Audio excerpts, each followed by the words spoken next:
Je dois m'intéresser à mes cours, à mes études. Pourquoi j'étudierai dans un monde qui est incertain, le futur est incertain.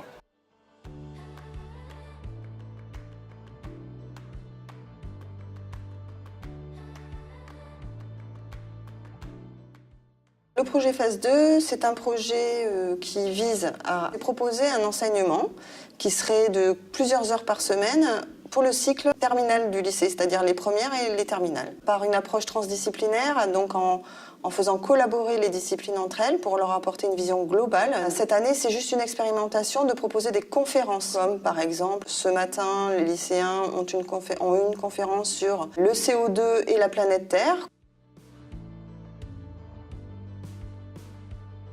Pour comprendre la crise environnementale dans laquelle on est, je pense que c'est important d'avoir l'histoire de ce qui nous a mis dans cette crise environnementale-là. Quels sont les grands acteurs, les grandes idéologies, les grands systèmes techniques, les grandes entreprises qui sont derrière cette courbe des émissions de CO2. Si on regarde simplement l'histoire de l'énergie, on voit qu'il n'y a jamais eu vraiment de transition énergétique dans le passé. Et penser qu'en gros, le capitalisme par le passé a déjà organisé des transitions énergétiques parce qu'il serait très fort pour innover, et donc finalement, ce qu'on doit faire, ça va dans la continuité d'une longue histoire des techniques qui serait derrière nous, c'est faux. On souhaite apporter aussi une pédagogie innovante, c'est-à-dire les rendre acteurs de la construction de leur savoir.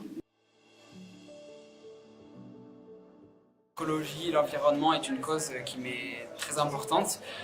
Je souhaitais participer en tant que bénévole pour écouter la conférence et aider. C'est un endroit où l'on doit parler d'écologie pour sensibiliser justement les jeunes, pour que les générations suivantes soient au courant de ce qui se passe et comment y remédier. Mon avenir tout entier en dépend.